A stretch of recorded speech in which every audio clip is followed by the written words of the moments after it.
Sempre tivemos a convicção de que o mundo é decifrável e, portanto, controlável. Porque a matemática que governa o mundo nos mostrava isso. Alta ansiedade, a matemática do caos.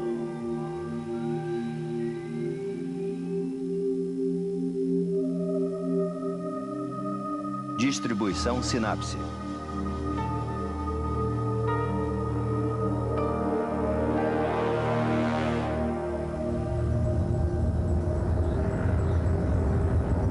Mas o que acontece quando essa certeza nos é tirada? Quando a matemática começa a nos dizer que talvez o mundo não seja tão previsível e controlável como pensamos um dia? Que nossas antigas certezas podem estar erradas? Mercados financeiros em todo o mundo estão em ebulição esta tarde com o colapso de mais um banco. E quando os desastres de hoje começam a criar medos sobre o amanhã? Há um conhecimento crescente do fato de que o mundo no qual vivemos é imprevisível, caótico.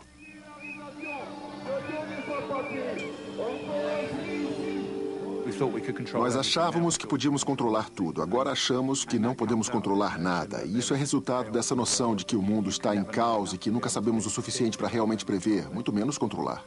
De simples padrões e da matemática que os controla, está surgindo um desafio à nossa visão de mundo. Há uma necessidade humana simples de se ter uma previsão do futuro. Há um desejo profundo de poder controlar o futuro e uma profunda relutância em aceitar os avanços modernos na matemática que sugerem um alto nível de imprevisibilidade fundamental.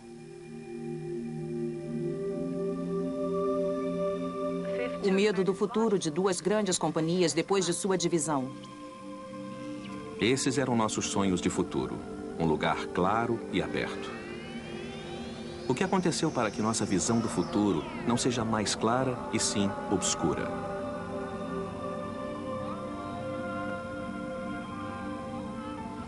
As pessoas estão muito preocupadas e muito deprimidas sem ter para onde ir. Onde tudo isso começou? Qual é a resposta? Parece algo grandioso, um efeito global. Você tem ataques de ansiedade, pesadelos. Quem é o culpado disso? Será que alguém pode me dizer?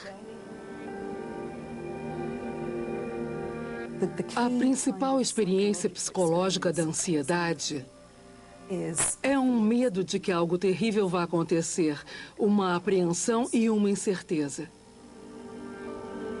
Esse documentário é uma história sobre essa ansiedade e sobre a matemática que a criou. Estamos no meio de uma enorme mudança cultural. Apenas 50 anos atrás, especialistas tinham todo o vocabulário para descrever um mundo que hoje parece bem estranho para nós. Eles falavam em uma economia de comando e controle, em engenharia do clima, em planejamento central. Ninguém hoje acha que o mundo pode ser descrito em tais termos. Hoje somos muito mais propensos a falar em desordem, instabilidade, turbulência, ponto de virada, efeito borboleta. Esse é o vocabulário que veio da matemática para nós nos últimos 50 anos. É essa matemática que está prestes a alterar totalmente o nosso entendimento da natureza fundamental do mundo em que vivemos. E eu acredito que ela nos dá um novo vocabulário para falarmos de nossas ansiedades a respeito desse mundo.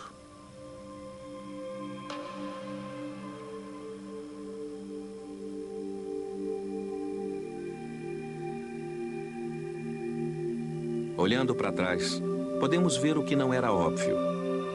Essas descobertas matemáticas um dia destruiriam a visão otimista do mundo e nos deixariam na ansiedade de hoje.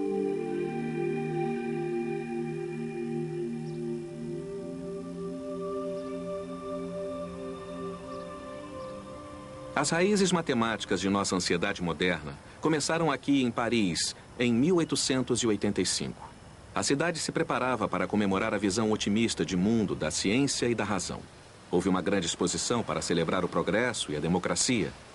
Era o centenário da República. E acima disso tudo, estava a construção mais alta do mundo. Um símbolo de tudo que eles acreditavam. Um perfeito hino em ferro. A visão do mundo racional e ordenada da ciência de Newton. A matemática de Newton descreve um lugar que segue regras claras de causa e efeito, tornando-o previsível e, portanto, controlável. Nas mãos de um dos maiores seguidores de Newton, o matemático francês e ateu Pierre-Simon Laplace, ela se tornou um grupo de crenças sobre a natureza de tudo. Uma crença quase religiosa de que o mundo poderia ser entendido como uma máquina. Havia uma forte noção de que o mundo devia ser mecânico e determinista. David Ruel é um teórico da física e um dos principais descobridores da matemática do caos. Newton e Laplace viam o mundo como uma máquina. E, todo mundo via, já que eles eram cientistas que queriam ser deterministas. Em um mundo mecanicista, nada acontece sem uma causa. Nada é inexplicável. Nesse mundo, se você entendia a matemática, entendia o mundo. Tudo era previsível. A ciência podia garantir segurança e progresso. Tanto que você podia ter essa visão laplaciana, que às vezes era chamada de visão do universo como máquina, onde se pessoas suficientes tivessem o suficiente, tudo seria entendido. Porque elas achavam que sabiam como as coisas, como os sistemas se comportavam.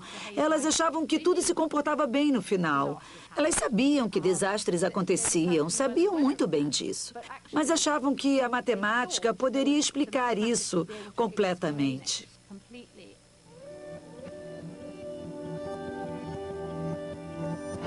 E foi isso que, no fim, corroborou o otimismo e fez o futuro parecer tão claro.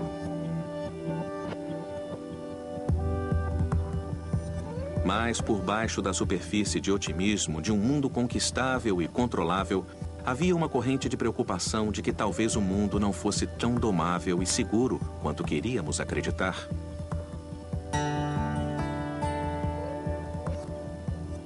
Bem no coração da mecânica de Newton, estava um problema que, se não pudesse ser resolvido, colocaria em perigo a crença de que tudo era matematicamente previsível. Tinha a ver com uma questão que Newton teria resolvido completamente: as órbitas do sistema solar.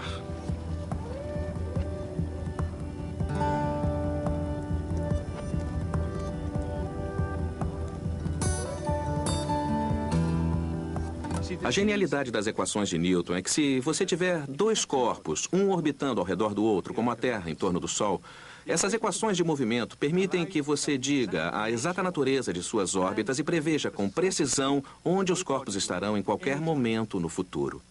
O que Newton e Laplace diziam era que, se você fizer o cálculo, pode prever tudo sobre o universo. Já que há uma solução, você pode me dizer: eu queria saber onde aquele corpo vai estar em determinado horário. E pode ser qualquer hora no futuro ou qualquer hora no passado. Eu posso calcular o tempo que você quer e vou ter uma resposta. Os cálculos vão me dar essencialmente as coordenadas e a velocidade daquele corpo. A mesma matemática que governou as órbitas dos planetas também governou o movimento aqui na Terra. Esse foi o início da ciência de Newton, onde, se dois objetos começam em órbitas quase idênticas, eles podem continuar em órbitas quase idênticas. A diferença entre elas nunca mudaria. Então, se você soubesse a órbita de um, poderia prever a órbita do outro.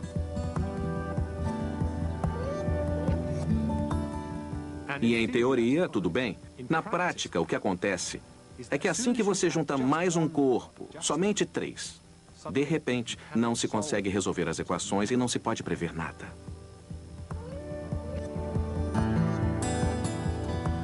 Todo grande matemático, de Newton em diante, esperava por aquele dia em que o chamado problema dos 3 corpos seria resolvido. Mas aí, em 1889, um matemático francês chamado Henri Poincaré descobriu que não havia como prever órbitas. Em alguns casos, não importa o quanto os caminhos sejam similares no início, se houver qualquer diferença, um deles pode seguir um caminho diferente e totalmente inesperado e imprevisível.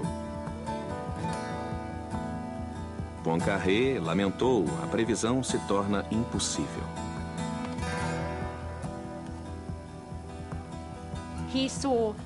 Ele viu algo se comportando de uma maneira que ele não esperava e percebeu que tinha a ver com as condições iniciais e com o que hoje chamamos de suscetibilidade às condições iniciais. E é isso que é inesperado. Se você mudar uma coisinha qualquer, pode ter uma enorme diferença no resultado. Foi aí que ele descobriu o que agora chamamos de caos matemático.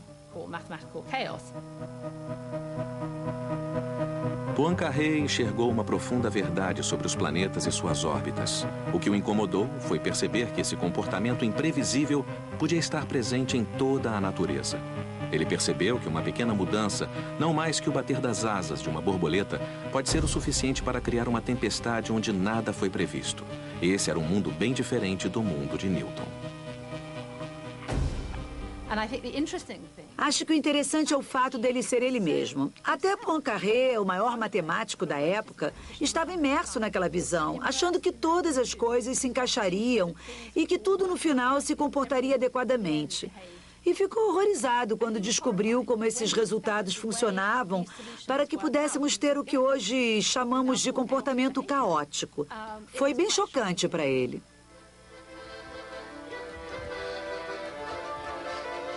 A descoberta de Poincaré atingiu a raiz de uma visão de mundo da qual nem ele, nem seus contemporâneos estavam prontos para abrir mão.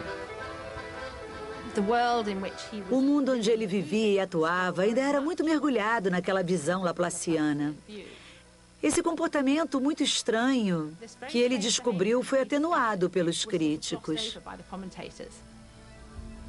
As pessoas não estavam prontas para ouvir que seu mundo não era tão ordenado como elas sempre acreditaram.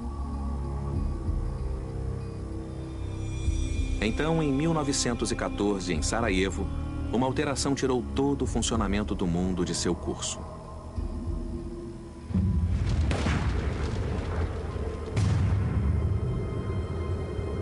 Foi uma pequena alteração que iniciou uma tempestade incontrolável.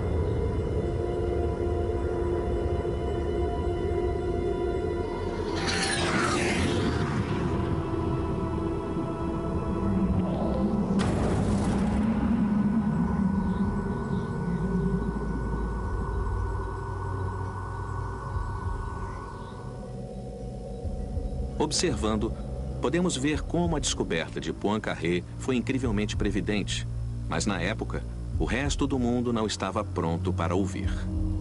Todos ainda estavam determinados a acreditar que viviam em um mundo newtoniano, onde até a complexidade das relações humanas podiam ser previstas e a guerra poderia acabar no Natal. Quando estourou a Primeira Guerra Mundial, todos reuniram sua artilharia, confiantes de que a realidade poderia ser construída para seguir seus planos. Afinal, os mesmos matemáticos que previam as órbitas dos planetas também comandavam os disparos da artilharia. A matemática da balística dizia a eles exatamente onde as ogivas cairiam.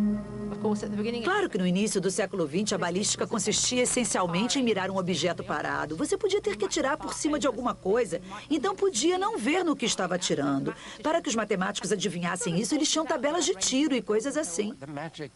A magia da ciência é essa previsibilidade das coisas através da matemática. Ciência não é só provar teoremas. É nos dar algum poder sobre a natureza, sobre o que acontece. A previsão de um eclipse é um desses poderes. Construir máquinas a vapor também é. E a ciência foi inventada em parte para isso.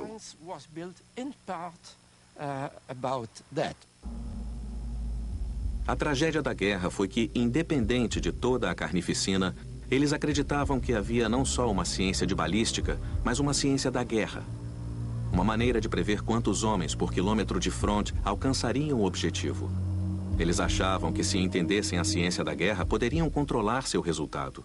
Eles simplesmente venceriam o caos. No final, não estavam lutando uns contra os outros. Os dois lados estavam lutando contra o caos da realidade. No final, o caos venceu todos eles e 10 milhões de homens morreram.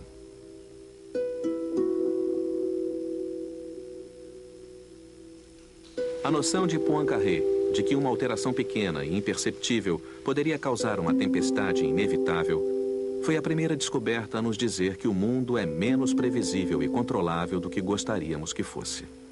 Essa é uma das raízes matemáticas da ansiedade moderna.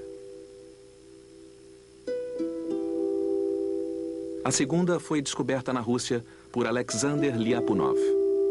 Ele estudava a transição da estabilidade para a instabilidade nos fluidos, mas fez isso durante os grandes levantes da Primeira Guerra e da Revolução Russa.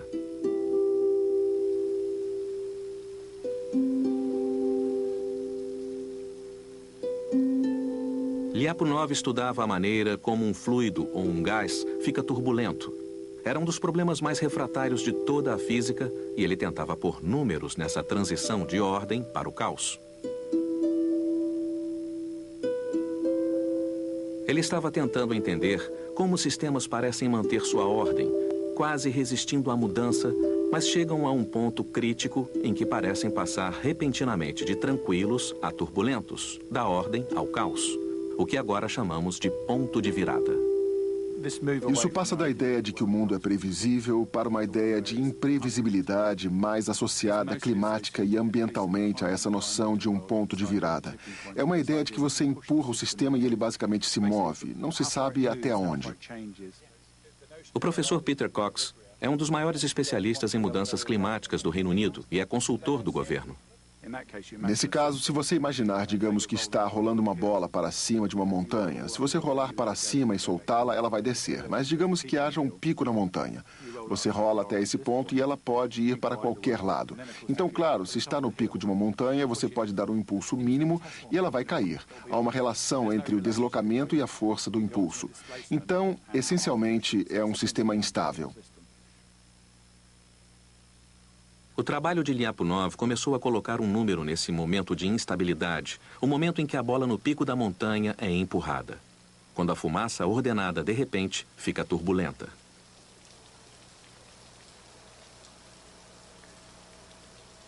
A maioria das pessoas considera que o perigo é cair da montanha. Isso é o equivalente a um ponto de virada. É onde o sistema muda e você não pode recuar.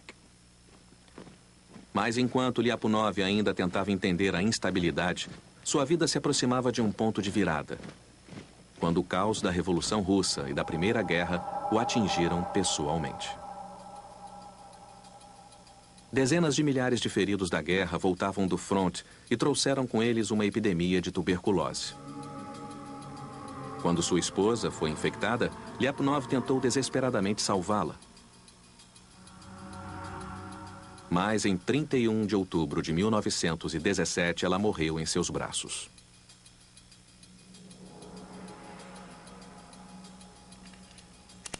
Horas depois, no mesmo dia, ele deu um tiro em sua cabeça.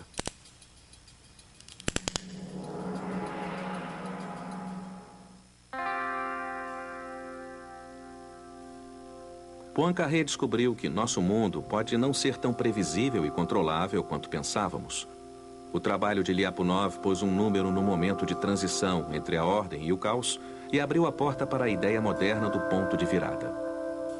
Eles tinham descoberto o que seria o início de um novo e profundo entendimento do mundo, de que o caos é uma parte do sistema, não só de seu colapso. Mas Lyapunov estava morto. Poincaré nunca levou seu trabalho adiante e o resto do mundo queria acreditar que o caos e a imprevisibilidade eram apenas um pesadelo do qual poderíamos acordar. Ficamos no ponto em que um entendimento mais claro surgia, mas não saímos dele. A guerra sacudiu nossa antiga fé e, de alguma forma, ela precisava ser renovada. E para fazer isso, um novo ícone de fé precisava ser encontrado. A linha de montagem de Henry Ford foi esse ícone. Ela se tornou o símbolo e o meio pelo qual poderíamos criar um mundo de estabilidade, previsibilidade e prosperidade. Começamos a ver o mundo, particularmente o mundo humano e a economia, refletido em sua imagem. Não mais um mundo em que tudo pode ficar fora de controle, mas um equilíbrio perfeitamente estável que tinha a natureza dependente e imutável de uma máquina.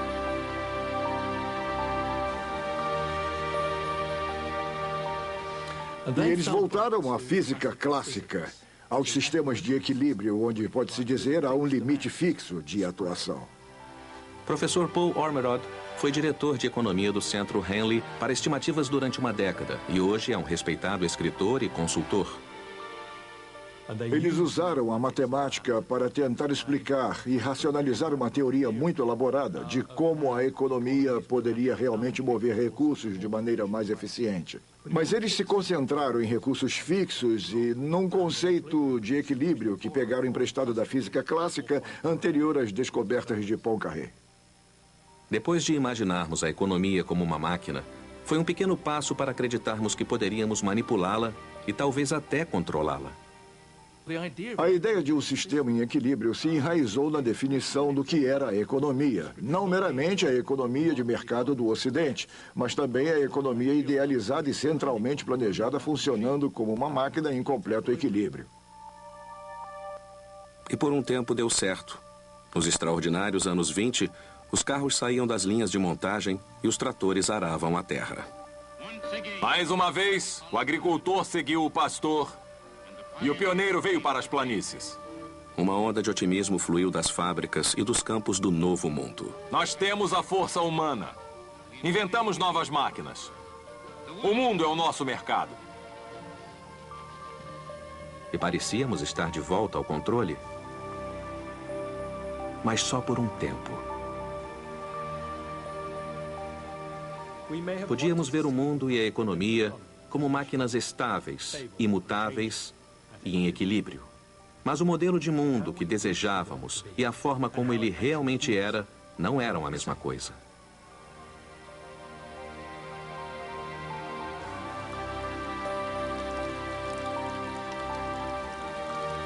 Essa é a imensa fábrica da Fisher Car Body em Detroit.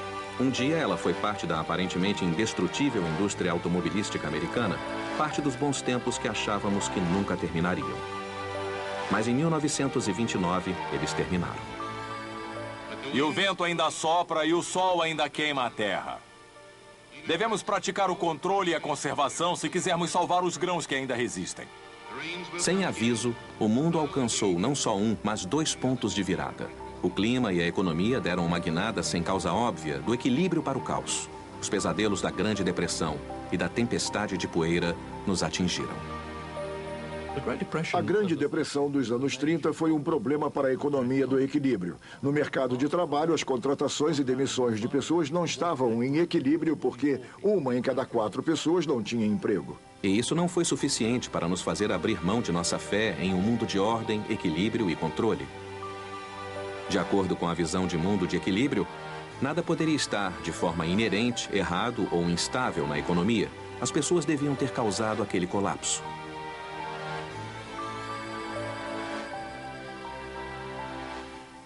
Mas o argumento básico, que é o mesmo ainda hoje, é de que as pessoas, em certo sentido, não eram vítimas. Não eram desempregadas porque foram demitidas. Elas estavam escolhendo isso. É inacreditável, mas é verdade. Elas escolhiam o lazer e o desemprego, ao invés do trabalho. Esse foi o centro da explicação de que as pessoas estavam fazendo uma escolha racional entre consumo e lazer. Então, essencialmente, a Grande Depressão foi um feriado estendido para dezenas de milhões de americanos. Mas, certamente, muitos acadêmicos de economia, incluindo os vencedores do Prêmio Nobel, concordaram com essa teoria.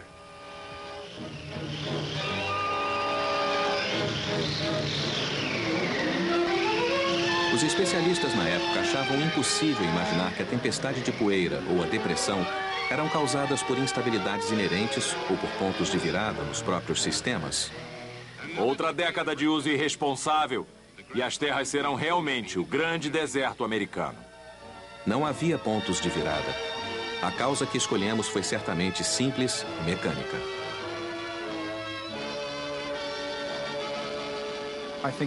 Acho que quando pensávamos de uma maneira mais linear sobre o mundo, tendíamos a olhar para as causas que se encaixavam nos resultados. Se você fala em instabilidade, claro, temos um lápis equilibrado em sua ponta. Não importa que brisa sopre nele, algo irá derrubá-lo. Então você pode dizer, bem, esse redemoinho específico fez a coisa cair, mas o que importa é que ele cairia de qualquer jeito, era instável. Então, quando você chega à visão de um mundo com essas bifurcações, pontos de virada, a casualidade é menos crítica e o sistema vai mudar. Mas enquanto nos adaptamos às mudanças em nosso ambiente, pagamos o preço da insegurança. Apesar de todo o caos e turbulência dos anos 30, apesar das vidas arruinadas e da miséria, economistas e cientistas continuaram a ver o mundo como sempre viram, acreditando que o incontrolável, um dia, estaria sob controle.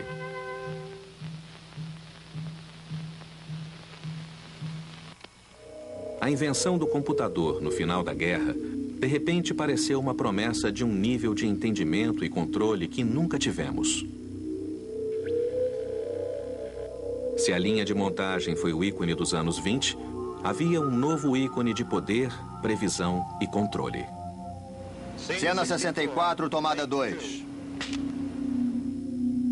Nos anos 40 e 50, tivemos nossa primeira ideia desse ícone em funcionamento quando militares revelaram a tecnologia secreta que os tinha ajudado a vencer a guerra.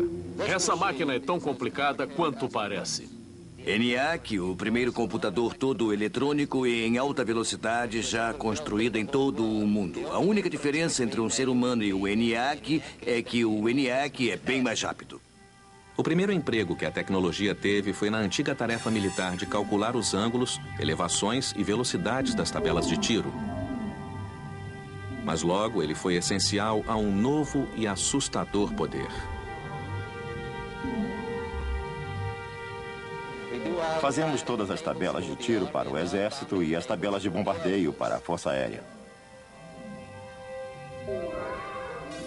Quando uma arma é apontada para o inimigo, nós fazemos computações para dizer aos homens da artilharia como direcionar essa arma para que ela acerte o alvo correto.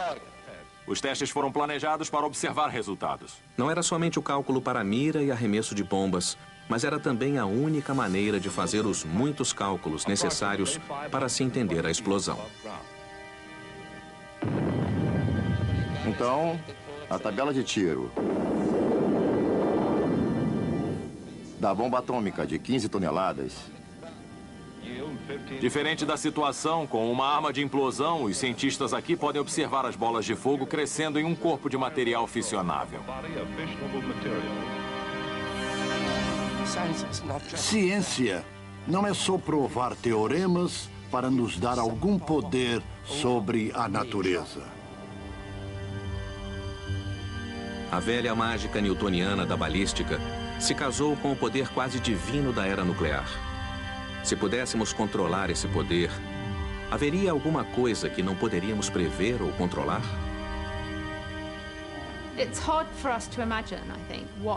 É difícil imaginarmos quais poderiam ser os efeitos da bomba atômica na época.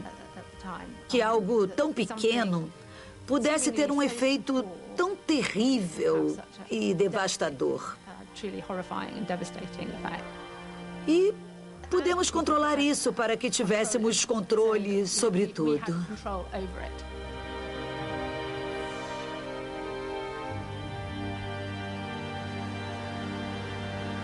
A era nuclear trouxe medos, mas também uma sensação de tremendo poder e possibilidades. Acho que houve um pico de otimismo em relação ao que acreditávamos que a ciência e a tecnologia poderiam fazer. Provavelmente no meio do século XX, nos anos 50. E eu suspeito que estava associado ao desenvolvimento tecnológico, mas também ao otimismo cultural que veio depois da Segunda Guerra Mundial. A ideia era de que a tecnologia resolveria muitos dos problemas que tínhamos antes. Nos anos 50, o futuro seria uma utopia planejada de bulevares amplos e arranha-céus brilhantes, onde poderíamos ser felizes e prósperos. E o motor dessa nova prosperidade e nova certeza era o computador. Como o telescópio nos deixou ver os céus e o microscópio nos deixou ver os blocos construtores da vida, o computador prometeu nos deixar ver e talvez controlar outra dimensão, o futuro. James Lovelock lembra desses tempos estonteantes. Havia aquela sensação maravilhosa de certeza, sobretudo naqueles dias. Olha o que temos. O futuro é incrível e podemos fazer todas essas coisas. Foi maravilhoso. Tudo era tão simples e tão possível. O céu era o limite. De repente, podíamos fazer cálculos que a mente sozinha nunca pôde fazer. Resolver problemas que nunca resolvemos. Era só construir um computador maior e até o imprevisível seria previsível. Nada de tempestades de poeira. Agora poderíamos prever e controlar o clima. Chega de colapsos econômicos. Com o poder de cálculo do computador, os políticos acreditaram que poderiam prever e controlar a economia, afetando as vidas de milhões. Eles acreditavam que finalmente agora, com o poder do computador, saberiam a teoria, saberiam das ferramentas estatísticas para, de uma vez por todas, entender como a economia realmente funcionava. Políticos acreditavam que essas eram as leis da economia, da mesma maneira que há leis da física. Depois dos traumas dos anos 30 e da guerra nos anos 40, a economia no Ocidente foi espetacularmente bem por um período bem longo. Foi uma prosperidade sem precedentes, desemprego muito baixo e todos estavam confiantes. Em direção a um novo mundo que represente os sonhos, as profecias, as esperanças e aspirações do homem. Filmes do governo e de empresas mostravam confiantes um futuro de equilíbrio, estabilidade, progresso e prosperidade. Mas ao mesmo tempo em que cientistas tinham confiança na previsão desse futuro sem falhas, um meteorologista chamado Ed Lorenz descobriu em 1962 algo radicalmente oposto a isso. Enquanto os militares estavam concentrados em tentar prever o clima dia a dia usando enormes computadores, Lorenz, usando um computador de mesa, construiu um modelo simplificado para enxergar a matemática básica e ver se o clima tinha padrões escondidos. A descoberta de Lorenz surgiu quando ele usou o seu modelo com um grupo de números e depois de novo com o que ele achou que fossem os mesmos números, mas que o computador arredondou, tornando-os ligeiramente diferentes. Ele pôs números que achou que fossem idênticos. Mas os números iniciais eram diferentes em muito pouco. Então não havia razão para ele pensar que acabariam em um resultado diferente. O que Lorenz descobriu foi que pequenas variações em seus números iniciais, ao invés de não terem nenhum efeito, mudavam drasticamente os resultados. As coisas parecem seguir muito bem e, de repente, tudo se comporta de maneira estranha e os números não fazem o que você acha que vão fazer. Imagina esses dois trajetos juntos. Eles começam a se aproximar e, de repente, chega um ponto em que um deles se afasta. Mas isso aconteceu. O fato de que iria acontecer estava aqui. Não estava onde aconteceu. Uma das suposições mais fundamentais que todo cientista de Newton em diante tinha era de que esse pequeno erro em um sistema grande desapareceria, não tinha consequências. Como uma pequena imperfeição em uma única parte de uma longa linha de montagem. Não faria diferença significante no resultado final.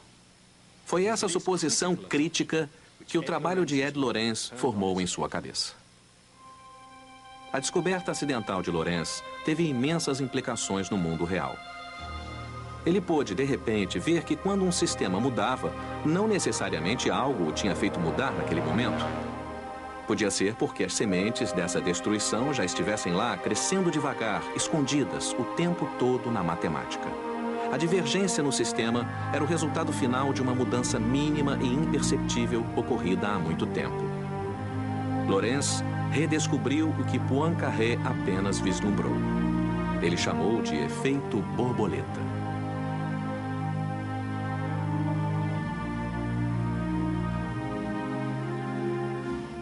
Então, se uma borboleta bate ou não suas asas, o efeito vai ser muito pequeno no início. Você não vai notar nada. E depois de um tempo, algumas flutuações no ar vão mudar. Algumas flutuações na turbulência. E depois, se esperar o suficiente, uns 6 meses, isso pode ter um efeito enorme. O computador, que foi anunciado como motor da estabilidade e da certeza, tinha se tornado o motor da instabilidade e da incerteza. Então, os computadores nos permitiram explorar coisas. Nós jogávamos fora esses termos, sabe? Os matemáticos diziam, isso é muito difícil, ou vamos imaginar que não é importante. Não podemos fazer essa parte, então vamos supor que não é importante. E você acaba num sistema linear que reforça a visão de que o mundo é um lugar tranquilo. Falando de um modo geral, onde nada de surpreendente acontece. Vamos ficar bem, só precisamos saber como ele funciona e tudo dará certo. O computador nos permitiu voltar a esses termos, apesar de serem termos que Lawrence anteriormente teria jogado fora. E acabou que eles mudaram o sistema todo e a sua previsibilidade. É uma demonstração brilhante, uma demonstração acidental do caos no sistema. É a função do Departamento de Meteorologia dos Estados Unidos reunir informações... A questão era, quanto caos havia no sistema? Quando a vida humana e a propriedade são ameaçadas pelas altas chuvas. Em quantos aspectos da natureza essa nova matemática se aplica? A turbulência instável do fenômeno natural existe simplesmente porque ele é complicado? Nesse caso, um dia, nós o compreenderíamos? Ou ele é governado por essa suscetibilidade às condições iniciais do efeito borboleta? Por baixo da fumaça, o fogo vai continuar a se propagar pela noite.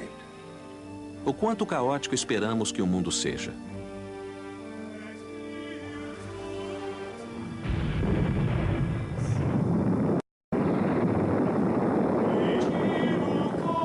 No final dos anos 60, de repente essas pareceram ser questões bem pertinentes.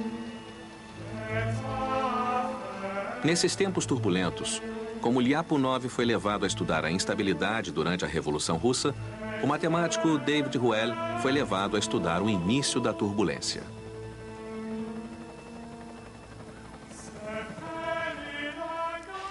Nós propomos que a turbulência hidrodinâmica acontecia onde há essa dependência da suscetibilidade em condições iniciais.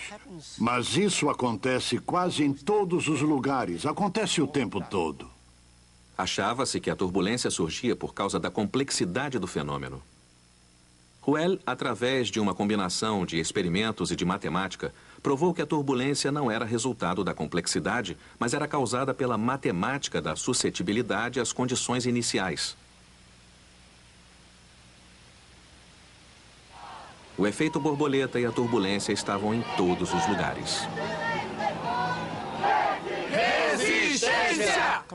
Não foi uma coincidência eu ter me interessado por esse problema em 1968. Havia os acontecimentos de maio de 68. Havia uma atmosfera em que estavam sendo feitas perguntas que geralmente não eram feitas. Foi o tempo certo, porque a matemática estava lá, porque os computadores estavam lá. E, de repente, havia uma enorme e interessante experiência de interação com as pessoas em diferentes disciplinas. Matematicamente, a turbulência e o caos foram estabelecidos e, psicologicamente, era difícil acreditar que o mundo ainda era newtoniano. A linguagem do caos começava a entrar em nosso vocabulário.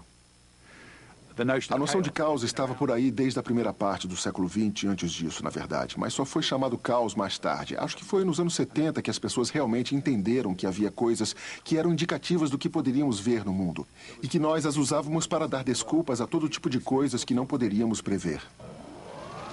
No final dos anos 60 e 70, o otimismo dos anos 50 recuou. Mais uma vez, o homem fez o mundo sair de controle. Havia um redemoinho social, político e econômico de Paris a Detroit. E enquanto pessoas comuns estavam chocadas com os eventos, o que foi chocante para os especialistas foi seu fracasso em prevê-los.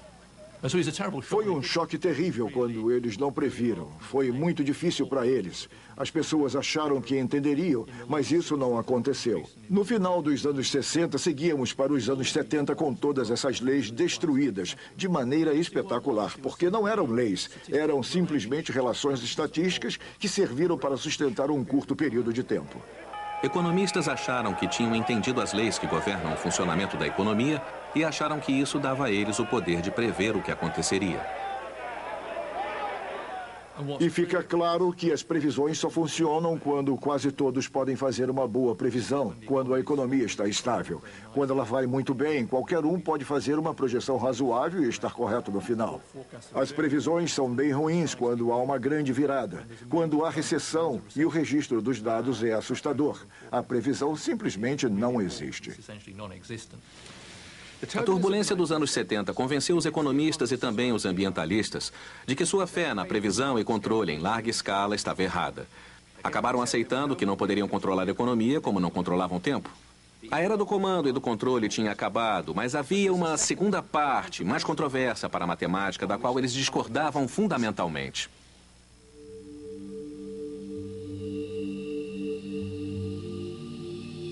Ruel e outros descobriram que mesmo sistemas muito simples, como pêndulos movidos por motor ou pêndulos duplos, onde dois osciladores estão conectados, podiam chegar a um comportamento caótico altamente complexo.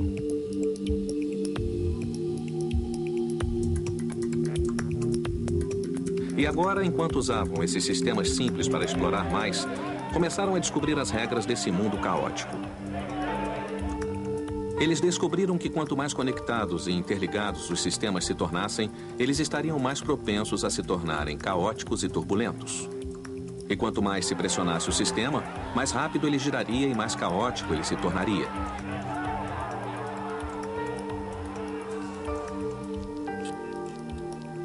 E no mundo real, foi exatamente isso que começou a acontecer. Em 27 de outubro de 1986, os computadores conectavam os sistemas financeiros do mundo em uma única economia global. E o moderno mercado livre nascia.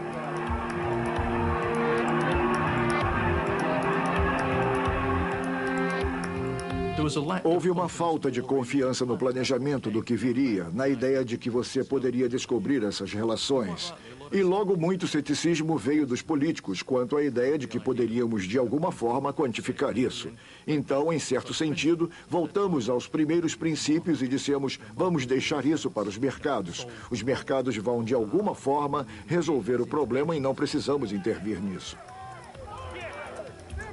O computador permitia que entendêssemos esse mundo interconectado e, ao mesmo tempo, também o construía e o guiava cada vez mais rápido. Então havia uma sensação empírica de que a ideia de deixar para o mercado tinha fundamento. Ela não era justificada pela teoria do equilíbrio, mas os mercados claramente davam grandes resultados em termos de prosperidade e aumento de expectativa de vida. Esse é o ponto em que os ambientalistas e economistas começam a divergir. Porque para os economistas é tudo maior, mais rápido e global. Eles aprenderam a lição de que a economia não é algo que eles podem controlar. Ao invés disso, eles começaram a vê-la como um sistema natural, que você não deve regular. Ela se alimenta da nova ideologia do livre mercado que declarou que não podemos controlá-lo. A economia financeira global começou a crescer como nunca, mas sua imprevisibilidade também cresceu.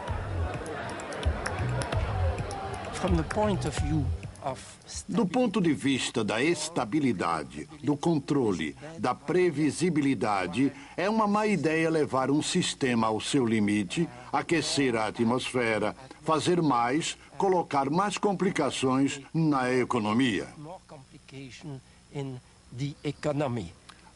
Eu acho que a questão do crescimento, obviamente, está no centro da economia, mas também está no centro do problema do clima. Quanto mais você mexer com um sistema não linear, é mais provável que ele se torne caótico. Os registros dos meteorologistas nos dão motivos para preocupação. No momento em que temos economia, nos esquecemos do meio ambiente. Aí vem a mudança ambiental, a mudança climática, que é provocada pelo homem, mas que não reage diretamente nele. Isso bate de frente com o funcionamento do mundo e, eventualmente, seu crescimento econômico pode ser detido pelos impactos causados no ambiente, porque o ambiente é a fonte da sua riqueza. Ignorando os avisos da nova matemática, nós carregamos o sistema com tudo. Os economistas do livre mercado nos asseguraram que podíamos simplesmente deixar os mercados com sua própria aparelhagem e eles magicamente encontrariam um equilíbrio natural. Os modelos empíricos que os economistas usam para fazer previsões econômicas que interessam ao público em geral, de certa forma, eles são retrocessos. São dinossauros dos modelos dos anos 60, quando pareciam funcionar. Eles ainda buscam, até hoje, regularidades empíricas que acreditam que irão permitir previsões bem-sucedidas da economia. Um estalo, uma pequena dica e podemos descobrir qual é essa lei. E as previsões ainda dependerão da mesma aproximação e isso não funciona agora. Nunca vai funcionar.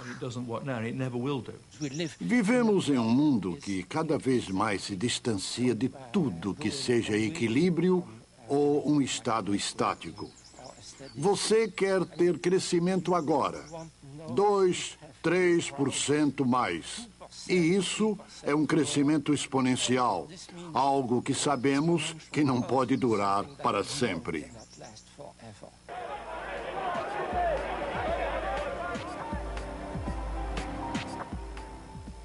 Se algo cresce exponencialmente, vai quebrar em algum ponto. Isso é algo que pode ser previsto com segurança. O processo deve acabar em algum lugar. Como vai acabar, eu não sei. Nossos líderes dizem que precisamos de 2 ou 3% de crescimento por ano e que isso é necessário ao bem-estar. Claro que pode ser necessário, mas não pode ser mantido para sempre. O crescimento exponencial é basicamente uma coisa linear. O que se diz é que coisas não lineares vão deter esse crescimento exponencial. Isso, com certeza.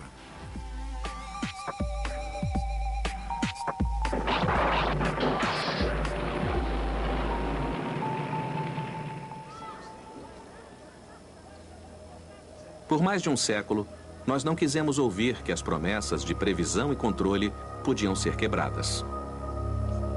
Nem mesmo quisemos admitir a evidência diante de nossos próprios olhos.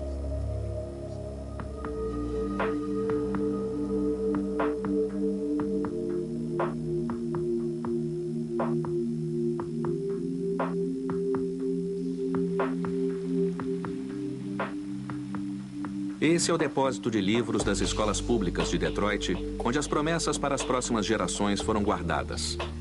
Foi isso que aconteceu a elas. Árvores crescendo nas ruínas apodrecidas dos sonhos do passado.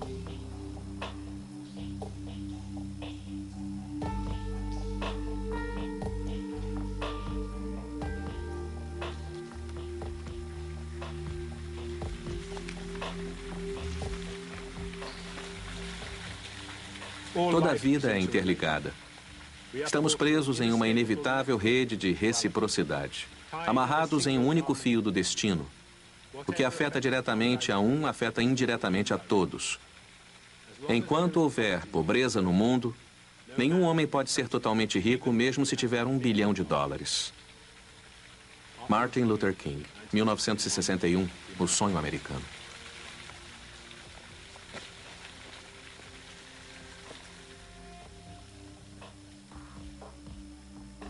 O sonho acabou. Alguém finalmente acordou, eu acho.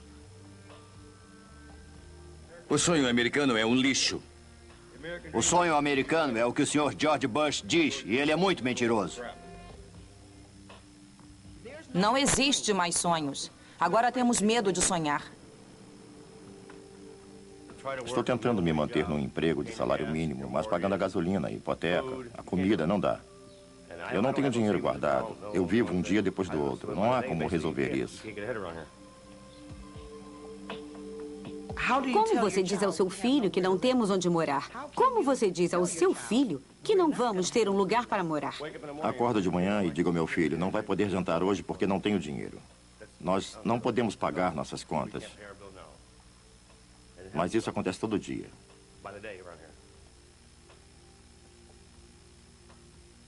Porque ele está sendo expulso da casa? Ah, não dá para entender. Ele não ganha dinheiro suficiente. Isso é o fim da linha. O aluguel. Você não falta com o aluguel. O aluguel falta com você. Você atrasa o pagamento e eles cobram multa pelo atraso. Eu não tenho dinheiro. Como você vai me cobrar pelo atraso? Eu não tenho dinheiro e pago multa. Isso não faz sentido nenhum para mim.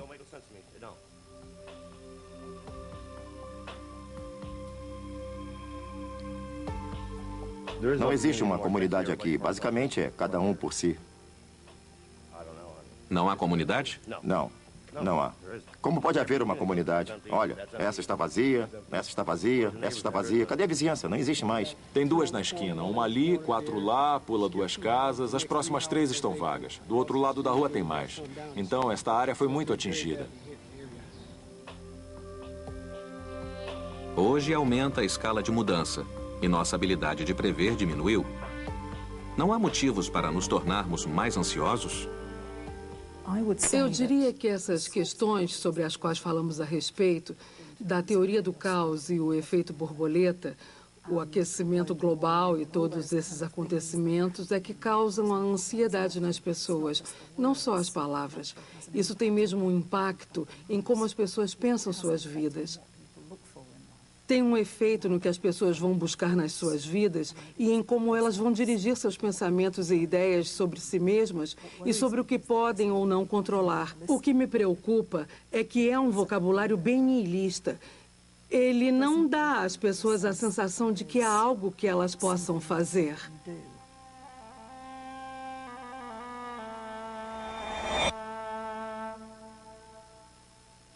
O problema com a matemática do caos é que ela não nos oferece um novo plano sobre como conseguirmos o que queremos, previsão e controle.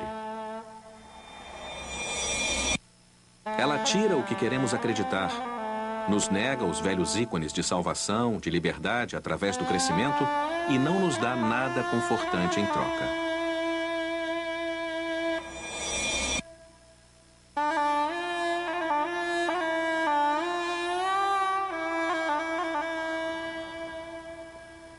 Estamos vivendo em um mundo bem menos previsível e mais instável. A questão é o que queremos fazer com isso. Por um lado, os economistas insistem que porque não podemos regular e controlar a economia como achávamos que podíamos, nossa única salvação é obedecer ao mercado e seguir com o crescimento. Qualquer outra coisa, eles insistem, levará ao caos econômico e ao colapso. Por outro lado, os ambientalistas dizem que é exatamente esse crescimento econômico desenfreado que vai impulsionar os sistemas naturais do mundo para seu próprio caos e colapso, dos quais não haverá volta. Na maior parte dos últimos 100 anos, apesar dos avisos de matemáticos e historiadores, nos recusamos a ver a realidade como ela é.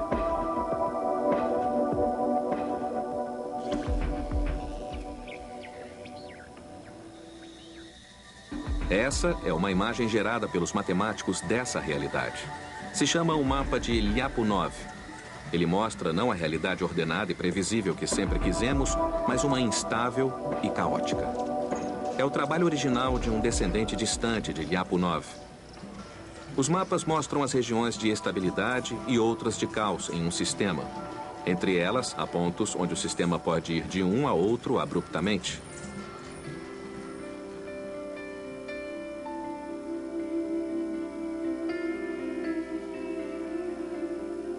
Ninguém queria acreditar que a economia pudesse partir de momentos de glória ao fracasso, mas ela parte. Ninguém quer acreditar que o clima pode estar se aproximando de sua própria catástrofe, mas quando isso acontecer, ele afetará a todos nós, os ricos, os pobres, os culpados e inocentes.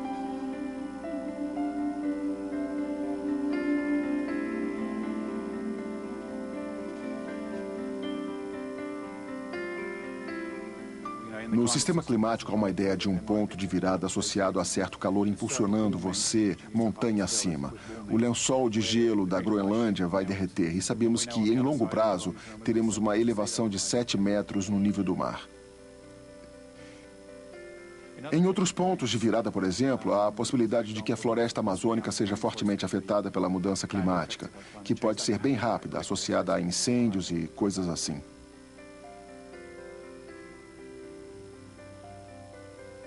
Quanto aos sistemas humanos e sua adaptação, a velocidade das mudanças é importante no final.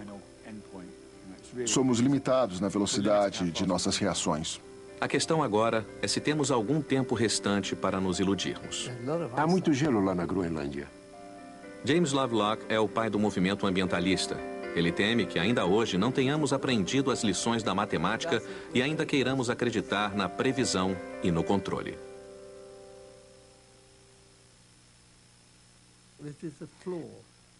Essa é uma falha dos grandes modelos climáticos que temos no momento. Todos eles sugerem que se você puder reduzir o dióxido de carbono, trouxer de volta, estabilizá-lo em algum nível, tudo vai ficar bem. Poderemos lidar com a situação. Acho isso uma loucura.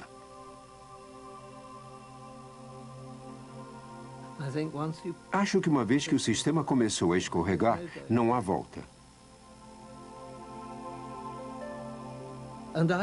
E eu penso nisso nem tanto como ponto de virada, mas como um declive que fica cada vez mais íngreme em algum ponto e fica tão íngreme que você não aguenta mais. É isso que você vê ao invés de um ponto de virada? Exatamente isso. Parece pior. É bastante ruim, é muito ruim. E o ponto de virada sugere que talvez você possa virá-lo de volta. O declive sugere que não pode, já foi longe demais.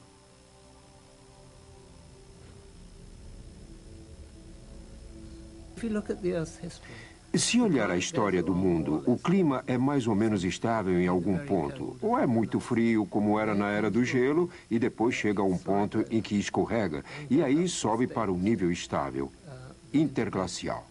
Ela também subiu no passado para outro nível estável, um estado de calor. E foi assim 55 milhões de anos atrás, quando a mesma quantidade de dióxido de carbono que colocamos entrou na atmosfera. E, de repente, houve um salto de 5 graus. E, como diz, não se pode puxar uma alavanca em algum lugar e fazer tudo voltar.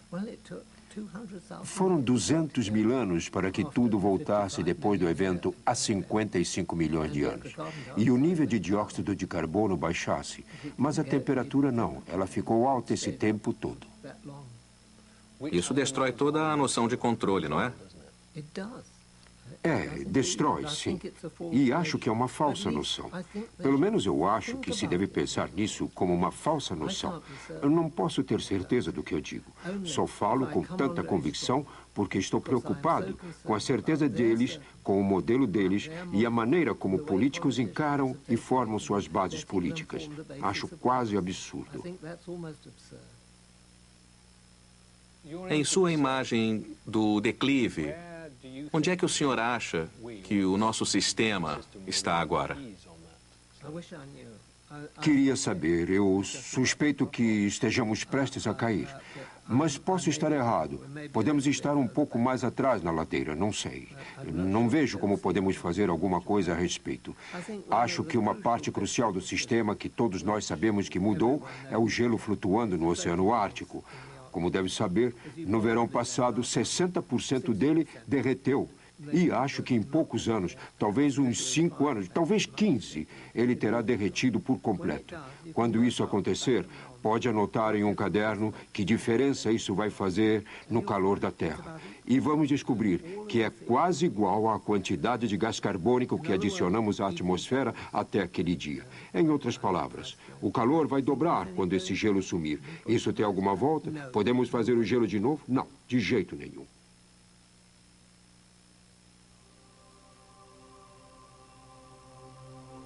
Não podemos voltar no tempo. Não podemos consertar o que já está errado.